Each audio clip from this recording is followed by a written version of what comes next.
Hello and welcome to this Let's Play of Sid Meier's Civilization, the first one in the entire series. Now this game was published and developed by Microprose back in 1991. Civilization was their most successful franchise, but it's far from the only worthwhile game they ever made. Now, the original company is gone. I've heard the brand name of Microprose has been reinvigorated, though I believe the bulk of the old intellectual properties are in the hands of 2K Games at the moment. Now, given that the franchise still lives, and with the 6th installment due this fall, I doubt that the first iteration can be considered abandonware, but I've not been able to find it for sale anywhere. There are some original box copies floating about on eBay and such, but that still leaves the issue of installing and making the game run. DOSBox is your friend there. I still hope that 2K Games will consider republishing the first few civs when they release Civ 6, but we'll see. Now, why are we still on the main menu of this game? Well, back in the day, computers tended to need a while to properly load games, hence the phenomena called loading screens. I still think that Civilization's loading screens, or loading video if you prefer, is the best ever made, most certainly for its time, and I'm going to show you that in a moment. Now, I admit that I'm probably looking at this with rose-tinted glasses, but I have my reasons. Now, this game has given me many memories from in my early youth. And let me give you some examples. Back in the early 90s, my sound system was basically my parents' old 70s hi-fi system. It had a decent amp and speakers that dwarfed the monitor, the 14, and only a small 14-inch thing. And if I put the speakers too close together with the screen, the magnets would distort the screen edges into some pretty little rainbow colors. It's quite fancy. Civilization's world creation sequence was one of the few games with enough bass sound to make my whole desk rattle. And my kid self thought that was awesome. I should also mention that Civilization, in large parts due to its built-in Civilopedia, contributed a fair bit to my grasp of both English and history. It is a prime example of why I've always felt games can be educational without having that as its principal development focus. Okay, I'm going to stop talking for a bit now, and I'm going to show you the world creation sequence. And I'm just gonna unmute the game. And off we go. We're going to customize a world because the other options give a bit too random a scenario. And we're going with large landmass, a temperate world, a wet climate for more rivers, and a reasonably aged world. And now I'm really going to stop talking.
And there we have it. Simple, but beautiful. Now for the game itself, we'll probably play at Warlord because it's been so many years since I last played this game. I really don't remember much of the final details, so we'll have it somewhat easy. We'll play with as many civilizations as possible, and we will probably go with the Indian civilization, mainly because by playing the Indians we block the Mongols, and the Mongols are an absolute pain to start near. Of course, this means we won't meet Gandhi, but such is life. So let's see what we luck out with.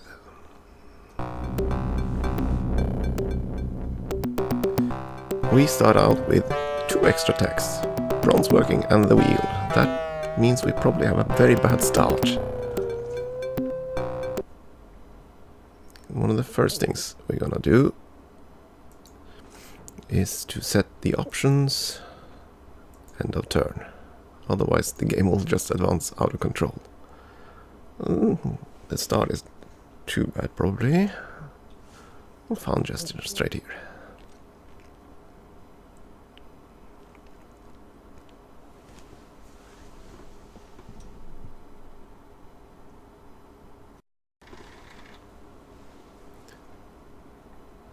And there we have it. A small little settlement of Delhi.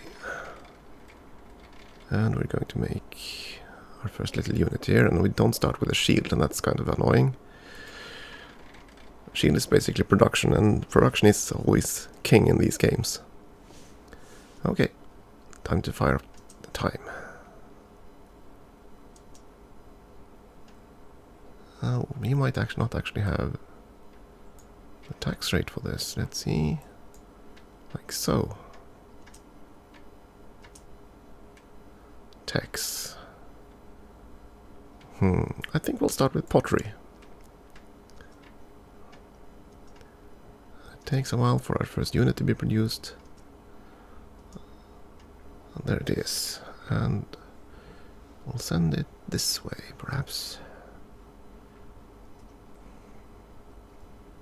And maybe that was a mistake, just in case there was no resource there.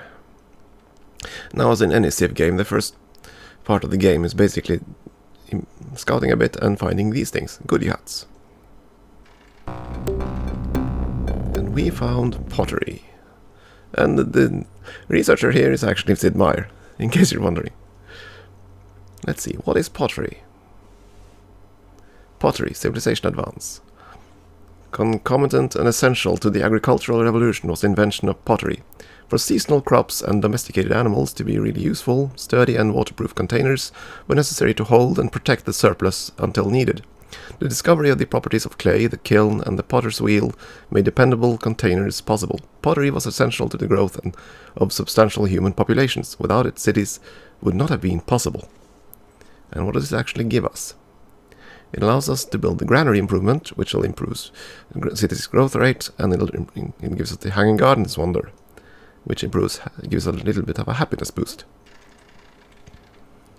Let's see, what do we continue with? I think we'll go with ceremonial burial. And we'll pick up that goodie hut. What did we get? Oh dear. This could suddenly become a very short game. Because this is bad. This is very bad. We'll fortify there and see if we can survive this onslaught. This could be very ugly. Okay, we survived that one. Since the other barbarian is about, I do not dare scout at this point.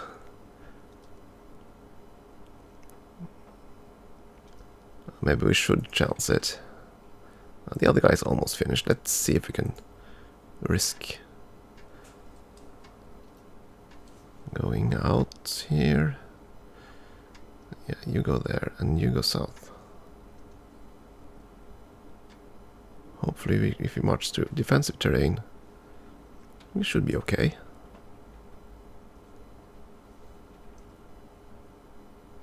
Oh, I forgot.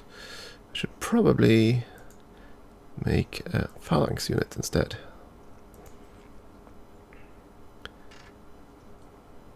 And yes, I'm probably doing this all wrong, but that's just how it goes. Not going to play this game perfectly, I'm sorry, but we'll just try to survive. Okay, some money, that's good. Well, Delhi isn't situated in a very good spot. That's kind of annoying. And we found the Americans. Let's see what they have to say. Hey, Blinken. You make mortals tremble. Oh dear. So, he is willing to give us ceremonial burial, but it'll probably take bronze working. No, we don't need your tech. But sure, we'll take a peace deal.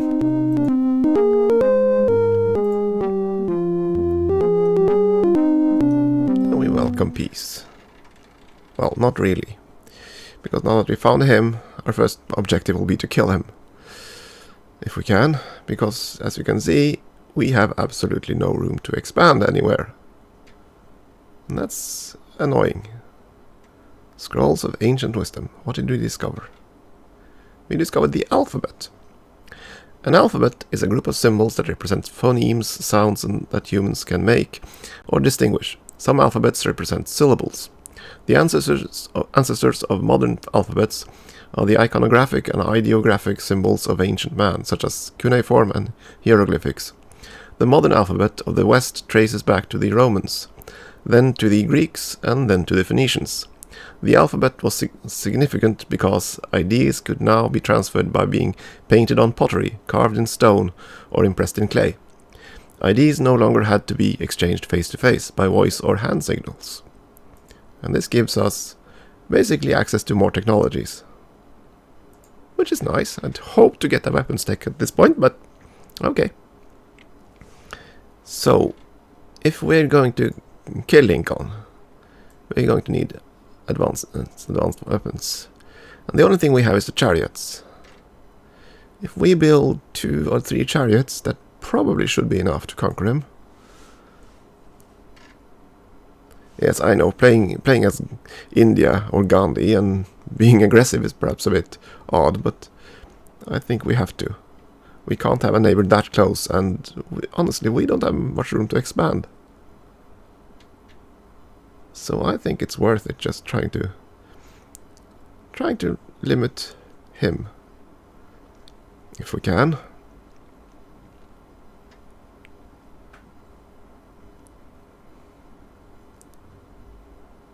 Doesn't look like there's that much good terrain in this area. No. So now the question is, can we do this with just 2 infantry, with 2 little barbarians? I don't know. And we have discovered ceremonial burial. Ceremonial burial. Groping for an explanation of the world around them, the earliest humans developed the first concepts of religion. These early forms of worship attempted to give order to the world and assign humans to a role in the universe. Gradually, the rites of worship grew more sophisticated, with sacrifices, ceremonies, vigils, symbology, sacred items, and prayer. One significant step in the advance of worship was the ceremonial burial, often a preparation for an afterlife. The remains of ceremonial burials offer some of the most detailed information available of past civilizations. Okay, and this gives us access to 2 more techs and the temple. And the temple will boost happiness, and we'll need that soon. So, in case the first attack doesn't succeed, we should probably go with ironworking, because that gives us a better military unit. And now we'll start moving towards him and see if we can successfully conquer Washington. I mean, what's the worst that could happen, eh? Surely.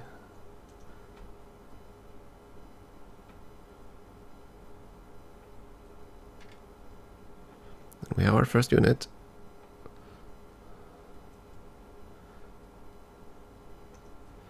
And we move south. As you might have noticed, there's actually no music in this first iteration of the game. Which is kind of odd, but yeah. This is one of my favorite pieces of the first civilization. The palace construction. This happens from time to time when you advance and succeed and build wonders and build new cities and so on. And there you go, we need to improve our cities, and the town here will improve the centerpiece. And since we're India, we probably want to go with the more eastern oriented, rather than the Roman columns of the European castle. So we'll select that. And we're going to make a huge palace eventually. That's the first step. So let's see here, we move in on Washington. I wonder how many defensive units he has. He's willing to talk now. What do you have to say? No, we do not need masonry either. What we need is you dead. And I'm hoping we'll succeed in that. I have no idea how many defensive units he has, so this could turn very ugly very quickly. But we have to chance it. We have to. Break treaty. Of course, he died. And he has a very defensive unit. So these guys probably won't be able to actually do this. This is my only hope, really. Oh no. Oh no. Okay. We fell flat on our face there. And yeah, we'll have to try to build. You have to continue.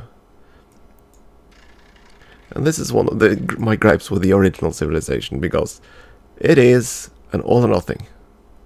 Oh, and here's another cool thing with the original civilization: the old school copy protection. So let's see here. This advance, if I remember right, is atomics, nuclear fission or something. Let's see. I do have my old planche for the CivNet available, so let's see if I can find it. We have the atomic theory, but nuclear fission, and that should be atomic theory and mass production, I believe. Yep, it should be this one. Let's see if we're right. Otherwise, this game will also be very short. And we're successful.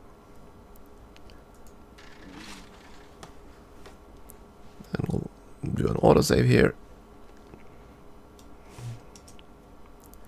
So that's 1,000 years, and we've failed miserably in a lot of things.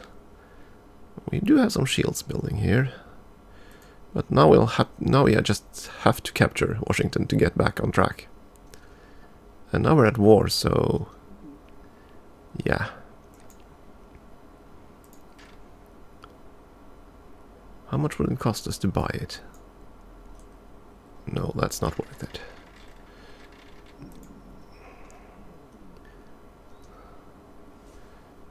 So we'll move south. How much to buy another one? Oh, way too expensive. It'll take a few turns before we can afford one.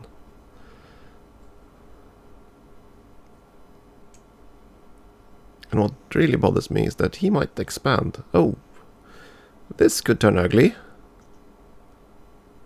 Only 45 there, okay. To attack him there would be pretty risky. Well, oh dear, he's expanding. That could be very ugly if I do not. Oh no.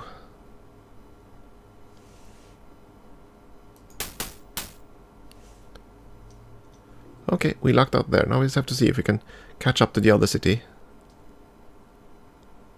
And there we have New York, his first city. Not anymore. Indians capture New York. 1 piece of gold plundered. Did we get a tech as well? We do get a tech. Free tech. Masonry.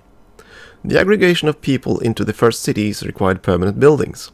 To fill the need for these structures, some of the new city dwellers became expert in the techniques of masonry. This technology utilized rocks and mud bricks, cementing these materials into buildings and walls. With experience, their buildings grew larger and more elaborate. Walls became more imposing, and the work became more permanent and pleasing to the eye. Years of experience led to more sophisticated techniques of construction.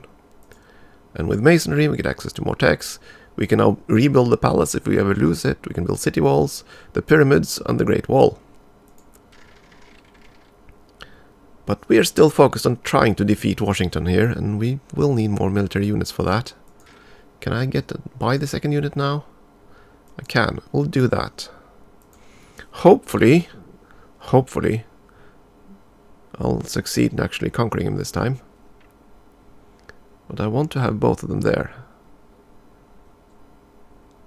Again, this is because of the hit and miss system of this game. I just want more than enough units there. He's willing to talk. Okay, let's talk. No, we ignore your threats. We're already at war. Did you notice, Abe? And he wants to talk again. What about this time? No, again, we will not give you anything. And we're already at war. Why are you so mad?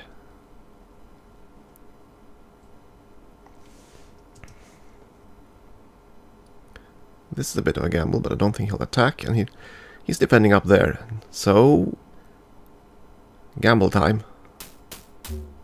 Lost. We succeeded, but he has still one unit there. We have to try. If he doesn't... Oh. We captured Washington, but we did not take the city. Okay. Well, that sucks, but still... We now have room to grow. Quite a bit of room. So let's do that.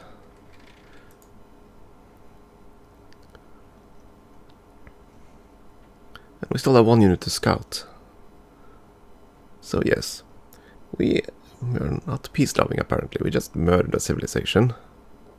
But we're now trailing pretty far behind, I think, of all of the civilization. Now for our first settler, and we'll probably continue pushing out settlers.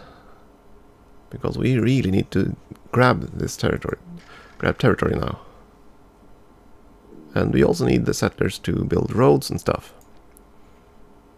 And we have so little of that.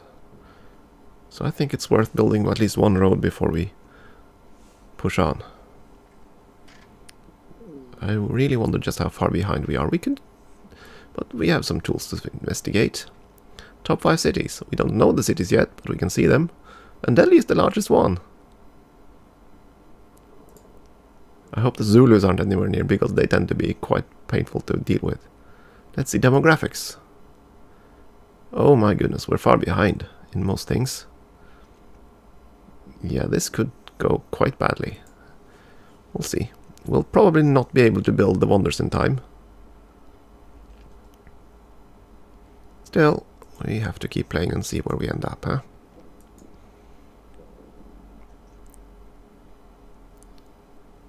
Now, to see... Oh, another goodie hut. Friendly tribe of skilled mercenaries. And what do we have there? Ah, yes. That is one feature that existed in this game, but not in later renditions of Civ. When a civilization is destroyed, the corresponding other Civ, which shares their color, shows up. So since we eliminated the Americans, the Chinese civilization has just popped up. And we have 2 units right next to them. Meanwhile, we discover the secrets of ironworking. Ironworking. Building on the experience of the bronzeworking, ancient melters learned ironworking, the manufacture and fabrication of a much more useful metal.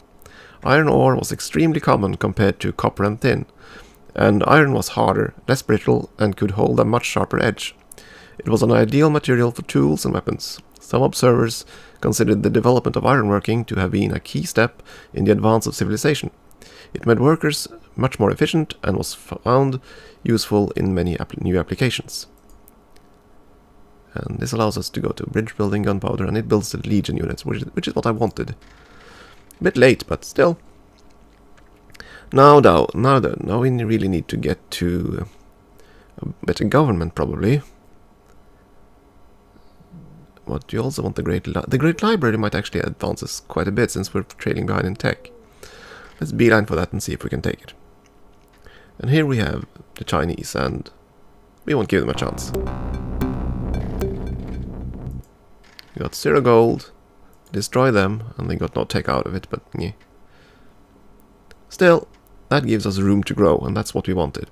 Now, in all the early Civ games, the basic strategy is called rexing. You want to build as many cities as close together as you possibly can, because that gives you the biggest bang for your buck. I don't want to do that, though. The cities will eventually grow to a fair-sized grid, like you see there.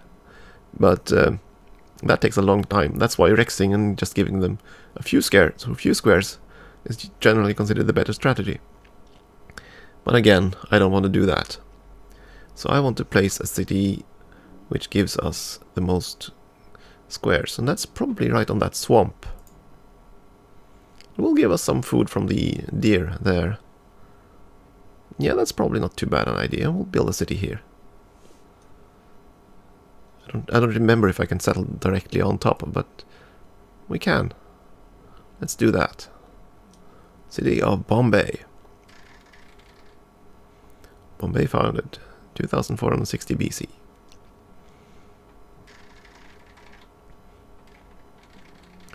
We are strong. Strong. Enable the Phalanx basic defensive unit. Now we continue exploration. Let's see. I don't want to have too many military units because that drops us from shields. And we have way too little tech. Yeah, we have to keep building, and this guy has to build more roads. We need to advance in at least slightly.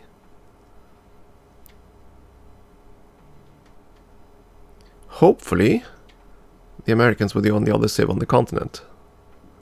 Because that means we'd have plenty of room to grow. It looks like this is the end of the continent. Goody hut. Chance it. Whoopsie. Okay, well, let's move out here. We'll probably lose our cavalry unit. Oh my goodness, we succeeded. Wonderful.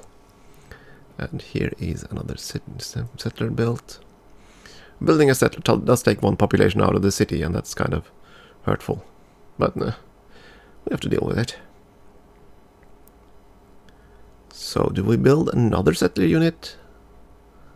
Or do we go tall this time? No, we need to spread out. We need to take our chances here. We're going to build one more settler unit. And we're probably going to retreat our military units just in case we find something nasty. And we're going to build another road down there. I wonder if there might... No, that's just coastline as well. So this is probably our entire starting continent. It's not the greatest continent in the world, which is kind of annoying given that we dealt with a large world map. Let's see what the world map. Yeah, that's the size of our continent. Still, we'll be able to plant a fair few cities here, hopefully. So that should be enough. I don't really want to win by world conquest. So, we'll see. But again, we are playing at warlord difficulty, so we should have a slight edge on the AIs. I certainly hope so. And let's see now, Bombay, you're growing that square, and you'll probably grow that square below. Yes. You'll probably start with the grasslands after that.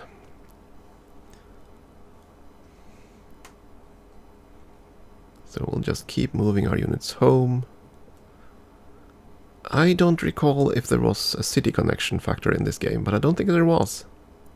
I do remember that the endgame was basically having a railroad spaghetti all around your cities, which looked a bit ugly, to be honest. But that's how the first few civs were, since you had to have the improvements on every square to get the most out of it. Okay, you're going to build a railroad. No, railroad. A road! A bit early for railroads. And this new city will build what? We can focus on internal growth. Or we can gamble on a wonder already. Now these early wonders, there are some that are very nice. Very nice indeed, but I'm not sure if we have the capacity to build them. Let's see if we can. But which do we want? Do we want the Colossus? That's just cheapest. Oh, you probably want to start with the Colossus. And we're going to fortify. Still, the construction of 100 turns, that takes it's going to take a long time to pay off.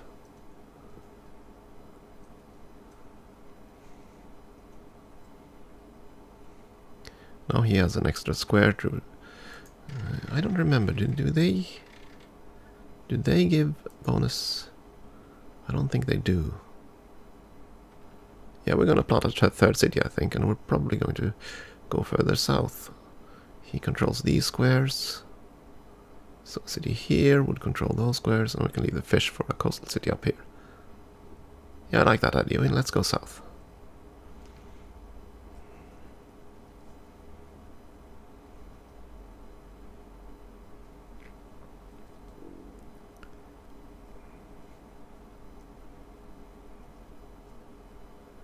Just how far south did you want to go again?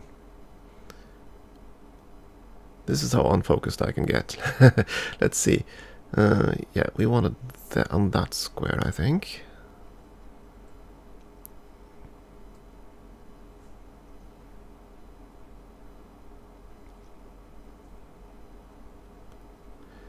In the other save games, I would have been very careful not to move too much, because move settlers around without escort. But in this game, the barbarians are a bit weak. And we're going to build our third city of Madras.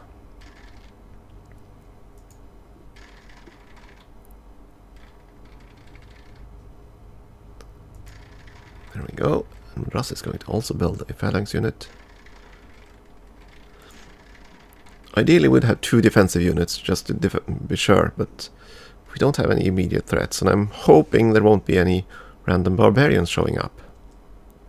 We'll keep him there for now.